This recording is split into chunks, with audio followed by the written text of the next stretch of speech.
வீட்டில் ஃபாத்திமா எல்லா வேலைகளையும் இழுத்து போட்டு செய்தாள். வேலைகளை செய்வதுடன் அவளுடைய பிள்ளைகளையும் கணவனையும் கவனித்து வந்தாள். இப்படியே ஒவ்வொரு நாளும் கழிகிறது. ஆனால் அவளால் எல்லா வேலைகளையும் இழுத்து போட்டு செய்யும் போது முடியவில்லை.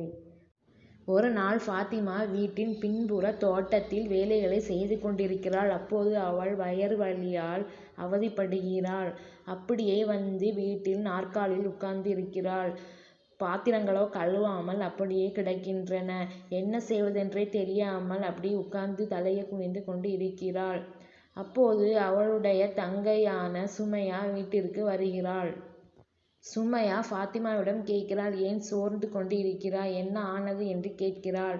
உடனே ஃபாத்திமாவோ, எனக்கு ஒவ்வொரு நாளும் வேலை செய்ய முடியவில்லை. நான் ஒத்த ஆளாக எல்லா வேலையும் செய்ய முடியவில்லை. எனக்கு உடம்பெல்லாம் வலிக்கிறது. நான் என்ன செய்ய? நீ எனக்கு ஒரு தீர்வு சொல் என்று கூறுகிறாள். சுமையா கூறினாள், அல்லாஹுக்காக எல்லாத்தையும் பொறுத்துக்கொள், இது ஒரு விஷயமே கிடையாது என்று கூறினாள்.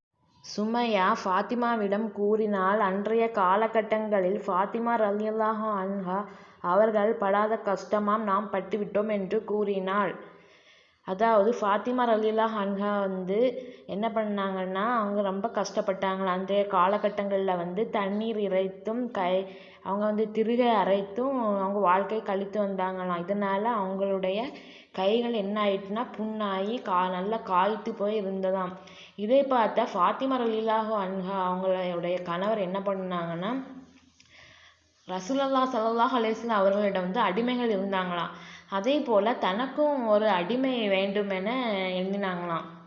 அப்போது ஃபாத்திமா ரலியல்லாஹு அன்ஹா அவர்களை அலி ரலியல்லாஹு அன்ஹா அவங்களுடைய வாப்பாவிட அனுப்பி வைக்கிறாங்க. உனக்கு ஒரு அடிமையை வாங்கி கூட்டிட்டு வா அப்படின்னு சொல்லி அனுப்பி வைக்கிறாங்க. அப்போது ஃபாத்திமா ரலியல்லாஹு அன்ஹா அவங்களும் என்ன செய்தாங்க, ரசூலுல்லாஹி ஸல்லல்லாஹு அலைஹி வஸல்லம் அவர்களோட வீட்டிற்கு போய் கேட்குறாங்க, எனக்கு ஒரு அடிமை வேணும் என்று. அந்த நேரத்தில் ரசூலுல்லாஹி ஸல்லல்லாஹு அலைஹி வஸல்லம் அவங்க வீட்டில் கிடையாது. ஆயிஷா ரலியல்லாஹு அன்ஹா தான் இருந்தாங்க.